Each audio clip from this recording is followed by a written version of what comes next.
बोध गया को गैर बौद्धों से मुक्त कराने बौद्ध अनुयायियों का धरना प्रदर्शन प्रारंभ। ताम्र परियोजना मलाज खंड में बेरोजगारों से नौकरी लगाने के नाम पर लाखों की ठगी। 27% आरक्षण बहाल नहीं किया तो 21 जुलाई को घेरेंगे सीएम आवास।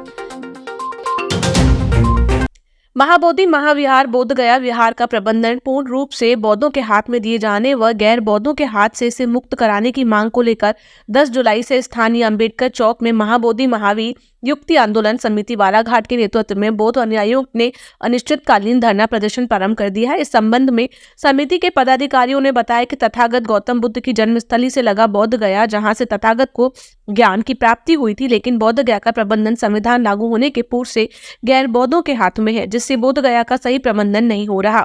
बौद्धों की ऐतिहासिक धरोहर को उनके हाथों में सौंपा नहीं जाता तो आंदोलन अनवरत जारी रहेगा। इस दौरान बड़ी संख्या में बौद्ध अनुयायी उपस्थित रहे। मलाज खंड ताम परियोजना में सुरक्षा गार्ड की नौकरी के नाम पर लगभग 103 बेरोजगारों से हर बेरोजगार से किसी से 2 लाख तो किसी से 2.5 लाख रुपए की ठगी की गई, जबकि मलाज खंड ताम्र परियोजना द्वारा हैप्पीनेस सिक्योरिटी नामक कंपनी को करीब 87 कुशल व अकुशल मजदूरों के भर्ती के लिए ऊपर टेंडर दिया गया था। हैप्पीनेस कंपनी द्वारा शिवम ब्रह्मे को अपना प्रतिनिधि मलाज खंड में बनाया गया। शिवम ब्रह्मे द्वारा बेरोजगार युवाओं से किसी से 1.5 लाख किसी ने 2 लाख रुपए से लेकर उन्हें अस्थायी रूप से कुछ समय के लिए नौकरी प्रदान की गई। बताया जाता है कि शिवम के माध्यम से लगभग 30 से 40 बेरोजगारों का हेमंत भगत ने नौकरी के लिए सिफारिश की थी और उसका भुगतान भी स्वयं लिया था। इस तरह मलाजखंड ताम्र परियोजना में करीब 103 बेरोजगारों से 2 लाख रुपए लेकर ठगी की गई, जिसकी जांच होना बेहद जरूरी है। वर्तमान में अभी तक कोई भी बेरोजगार पुलिस तक नहीं पहुंचा है। हमारे 84 लोग हैं, हम 84 बंदे यहाँ पे बेरोजगार हो चुके हैं। अब कितने समय हो गया था आपको ड्यूटी लगी? 2 महीने हो चुके हैं। तो क्या इसमें ठेकेदार द्वारा कोई पहल की गई? ठेकेदार द्वारा हमारे इसमें ठेकेदार ने बोले कि हम कर रहे हैं, आपकी लड़ाई लड़ रहे हैं, आप थोड़ा वेट करिए। 5 तारीख को हमारी मीटिंग रखी गई थी, तो ठेकेदार ने हमसे 11 तारीख तक के समय लिया था।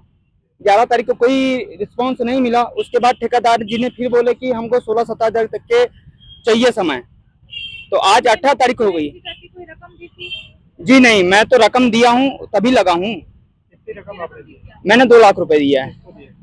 अब वो तो मुझे नहीं मालूम किसको दिया, मेरे भाई ने दिए हैं। 2 लाख रुपए आप दिए थे तब आप? जी। अब मैम ये तो सुनिए कि हम तो ये समझ लेंगे हमको ठेकेदार ने निकला तो हम ठेकेदार को पैसे दिए ना। ये 84 लड़के मैनेजमेंट ने जितनी जरूरत थी उस हिसाब से रखता गया। मैनेजमेंट के कहने पे सारे लड़के लगे हुए हैं। अगर मैनेजमेंट बोलता है, मैनेजमेंट अभी हाथ खड़ा कर रहा है कि भैया हम नहीं जानते लड़के कौन है, तो मुझे एक चीज का सबूत दे दें। ये जो 3 महीने से लड़के काम कर रहे हैं, इनकी पेमेंट कैसे हुई, इनका पीएफ कैसे कटा, और इन लोगों को जो कार्ड मिला उसमें गवर्नमेंट का साइन है। तो फिर कल की डेट में मैं सिविल से आदमी निकाल दूंगा, मैं चाहूँ कल प्लांट से आदमी निकाल दूंगा, बट ऐसा नहीं होता है। कानून के दायरे में रहकर हमको काम करना है। ये यहाँ महाप्रबंधक जी को पता है, उनके उप महाप्रबंधक जी श्री चौरड़िया सर को पता है ये बातें। अगर लड़के लग रहे हैं भाई, तो लड़के आपकी जितनी जरूरत थी तभी आपने लिया, तभी आपने उनको हाजिरी दी, तभी आपने उनको पेमेंट किया, पीएफ काटा। तो ये कहीं अनलीगल तो नहीं है। प्रदेश में ओबीसी महासभा ने सरकार के खिलाफ आरक्षण को लेकर सख्त रुख अख्तियार कर लिया है। महासभा ने चेतावनी दी कि वे यदि जल्द ही 27% ओबीसी आरक्षण को पूरी तरह लागू नहीं किया गया तो 21 जुलाई को प्रदेश भर के कार्यकर्ता मुख्यमंत्री निवास का घेराव करेंगे। गुरुवार को ओबीसी महासभा के पदाधिकारी और कार्यकर्ताओं ने बालाघाट में रैली निकालकर विरोध प्रदर्शन किया और कलेक्ट्रेट पहुंचकर राष्ट्रपति, प्रधानमंत्री और राष्ट्रीय पिछड़ा वर्ग आयोग के नाम ज्ञापन सौंपा। पत्रकारों से चर्चा करते हुए महासभा के पदाधिकारियों ने बताया कि पूर्व मुख्यमंत्री कमलनाथ के कार्यकाल में प्रदेश में 27% आरक्षण लागू किया गया था, लेकिन वर्तमान सरकार ने इसे पूरी तरह लागू नहीं किया है। वर्तमान में सरकार ने 13% पदों पर होड़ लगा दिया है, जिससे हजारों अभ्यर्थी प्रभावित हो रहे हैं। पदाधिकारियों ने कहा कि यदि सरकार ने शीघ्र कार्रवाई नहीं की तो प्रदेश भर में ओबीसी समाज के लोग 21 जुलाई को भोपाल पहुंचकर मुख्यमंत्री आवास का घेराव करेंगे। मध्य प्रदेश के तमाम जिलों में ओबीसी आरक्षण को लेकर जिस प्रकार से भाजपा सरकार, मध्य प्रदेश सरकार ओबीसी आरक्षण में 13% होल्ड करके रखी है और ओबीसी वर्ग के जितने भी बच्चे हैं उनके भविष्य के साथ खेल रही है, उसके खिलाफ आज मध्य प्रदेश के तमाम जिलों में एक साथ ज्ञापन का कार्यक्रम है, विशाल आंदोलन है, धरना प्रदर्शन है। इसी क्रम में बालाघाट जिला भी ओबीसी महासभा बालाघाट की पूरी टीम यहाँ पर आज एकत्रित हुई। मध्य प्रदेश की जो सरकार है वो इस प्रकार से बातें कर रही है कि हम 13% पद होल्ड करके रखेंगे। और दुनिया भर की नए नए तमाम अड़चने पैदा कर रही है।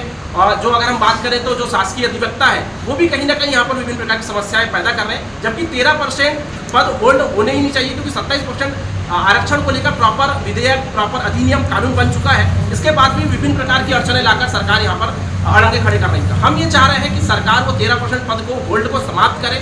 अगर वो 13% पद होल्ड को समाप्त नहीं करती है और वो लाखों अभ्यर्थियों के साथ अगर अन्याय अगर ऐसे ही करते रहती है, तो भविष्य में हम उनके खिलाफ ये समझ लीजिए एक भीषण लड़ाई लड़ने के लिए हम धरना प्रदर्शन करेंगे और आगे भी लड़ाई लड़ते रहेंगे। भरवेली ग्राम पंचायत के सरपंच अनीता बिसेन के खिलाफ उप सरपंच और पंचों ने मोर्चा खोल दिया है। पंचायत प्रतिनिधियों ने सामूहिक इस्तीफे की तैयारी करते हुए 11 जुलाई को प्रस्तावित नए पंचायत भवन के लोकार्पण समारोह के बहिष्कार की घोषणा कर दी है। बुधवार को आयोजित बैठक में उप सरपंच समेत पंचायत के कई पंचों ने आरोप लगाया कि विगत 3 वर्षों में उनके वार्डों में कोई उल्लेखनीय विकास कार्य नहीं हुए हैं। इससे आम जन में नाराजगी है और जन प्रतिनिधि खुद को जनता के सामने असहाय महसूस कर रहे हैं। तो अभी तक एक भी काम नहीं हुआ है और ले लूंगी कुछ बोलने को जाओ काम के लिए तो वही बोलते हैं कि आपने साइन नहीं किए हो तो अब काम होगा ही नहीं। बोले 3 वर्ष हो चुके हैं मुझे पंच बने, लेकिन आज तक मेरे वार्ड में 1 रुपए का काम नहीं हुआ है। इसी के कारण जनता मुझे पसंद नहीं कर रही है, मैं उनकी गाली खा रही हूँ। किसी भी चीज़ में एक छोटा से छोटा बल्ब तक नहीं लग रहा है मेरे वार्ड में, नाली की सफाई नहीं हो रही है। इस वजह से सामूहिक पूरे 15 पंच लोग जा रहे हैं। वहीं सरपंच अनीता बिसेन ने इन आरोपों को सिरे से खारिज करते हुए कहा कि उन्होंने पंचायत क्षेत्र में लगातार विकास कार्य करवाए हैं। उन्होंने बताया कि 11 जुलाई को नए पंचायत भवन का लोकार्पण होना है। सरपंच ने स्पष्ट किया कि यदि जनता उन्हें पद छोड़ने को कहती है तो इसके लिए भी तैयार है। देखिए, काम की बात है, हर वार्डों में काम हुआ है। पूरे ज़िले में बरवेली पंचायत ऐसी है जहाँ सबसे ज़्यादा काम हुआ है और हमारे जो भी काम मीटिंग से होते हैं, सामूहिक रूप से उसका प्रस्ताव होता है, तभी काम होते हैं। और आप जनता से पूछिए, जनता बताएंगी कि बरवेली में कितने काम हुए हैं। पंचायत में सरपंच पति का हस्तक्षेप रहता है, ऐसा भी आरोप लगाया जा रहा है। नहीं, पूरी मीटिंग मैं लेती हूँ, जहाँ काम करना है, जहाँ मुझे जाना है। जैसे कल इतनी बारिश आ रही थी, जहाँ जहाँ प्रॉब्लम थी बस्ती में, टोले में, मैं जाके पटवारी मैडम, मैं सचिव मैडम, हम तीनों जाके उसको हल किए। बालाघाट जिला नक्सल प्रभावित घोषित होने के साथ मलाजखंड ताम्र परियोजना के नाम से भी मशहूर है, लेकिन आज़ादी के 7 दशक बाद भी जिले के आदिवासी अनेकों योजनाओं से वंचित नजर आ रहे हैं। बेहर विधानसभा एक आरक्षित विधानसभा है जहां सरपंच, जनपद सदस्य से लेकर विधायक तक आदिवासी बनते हैं। बावजूद आदिवासियों का शोषण चरम सीमा पर चल रहा है। आदिवासियों को अनेकों परेशानियों से निजात दिलाने के लिए उनका शिक्षित होना अति आवश्यक है, लेकिन आदिवासियों को मुफ्त शिक्षा से भी वंचित रखने में जिला प्रशासन कमी नहीं कर रहा। बता दें कि जिले के बिरसा विकास खंड के अंतर्गत आने वाले छिंदी टोला गांव में सालों बाद भी विकास का रोशनी नहीं पहुंच पाई है। गांव के कुछ हिस्सों में सड़क नहीं है, इसके अलावा गांव में स्वयं का प्राथमिक स्कूल भी नहीं है। आषाढ़ मास की पूर्णिमा के पावन अवसर पर जिले भर में गुरु पूर्णिमा उत्साह और श्रद्धा के साथ मनाई गई है। इस दिन श्रद्धालुओं ने अपने गुरुओं और इष्ट देवताओं की विधि विधान से पूजा अर्चना कर आशीर्वाद प्राप्त किया। मंदिरों में विशेष धार्मिक कार्यक्रम का आयोजन हुआ। वहीं विभिन्न स्कूलों, शिक्षण संस्थानों और सामाजिक संगठनों में भी समारोह आयोजित कर गुरुओं को सम्मानित किया गया। धार्मिक मान्यताओं के अनुसार आषाढ़ पूर्णिमा के दिन महर्षि वेद व्यास का जन्म हुआ था, जिन्हें चारों वेद का संकलकर्ता माना जाता है। इसी कारण ये दिन गुरु पूर्णिमा के रूप में मनाया जाता है और शिष्य अपने गुरु के प्रति कृतज्ञता प्रकट करते हैं।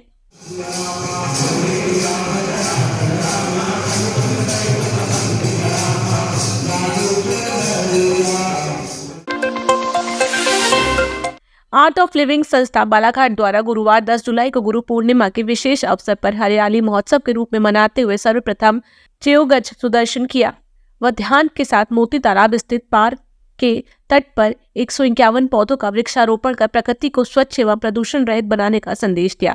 इस पौधारोपण को नगर पालिका परिषद बालाघाट के सहयोग से किया गया। वहीं इस मियावाकी वन क्षेत्र का नाम भी श्री श्री वाटिका रख गुरुजनों के प्रति कृतज्ञता व्यक्त करी। आर्ट ऑफ लिविंग के द्वारा गुरु पूर्णिमा महोत्सव आयोजन के अवसर पर एक पखवाड़े पूर्व से आनंद अनुभूति शिविर एवं बेंगलुरु से आए वरिष्ठ प्रशिक्षक आशीष पटेल जी के सानिध्य में सहज समाधि ध्यान का 8 जुलाई से लेकर 10 जुलाई तक 3 दिवसीय कार्यक्रम नगर के ग्रैंड कमल होटल में आयोजित किया गया। पूर्णिमा के इस पावन पर्व में पूरे देश भर में बड़े हर्षोल्लास के साथ ये त्यौहार लोग अपनी अपनी श्रद्धा और भावना के अनुसार मना रहे हैं। और इसी श्रृंखला में बालाघाट में आज आर्ट ऑफ लिविंग के तत्वाधान में गुरु पूर्णिमा का यह पर्व बड़े हर्षोल्लास के साथ मनाया जा रहा है। आर्ट ऑफ लिविंग के शिविर हो रहे हैं, सरस समाधि ध्यान है, आनंद अनुभूति कार्यक्रम है, तो मन प्रसन्न होगा तो प्रकृति भी लहराएगी है। तो आज गुरु पूर्णिमा के शुभ अवसर पर यही संकल्प लिया है यहाँ के सभी आर्ट ऑफ लिविंग के डिवोटीज़ ने कि हम इस प्रकृति को हरा भरा बनाएंगे। नगर पालिका परिषद के सहयोग से मोती गार्डन की पार पर मियावाकी पद्धति से पुनः आज यहाँ पर बगिया लगाई गई है गुरु के नाम। और हम सभी से यही निवेदन करते हैं कि इस पावन अवसर पर, इस मानसून के अवसर पर हम अधिक से अधिक पौधे लगाएं, प्रकृति के संरक्षक बने। प्रकृति हमें देती है सब कुछ, हम भी कुछ देना सीखें। इसी भाव के साथ हमें पौधारोपण जरूर करना चाहिए।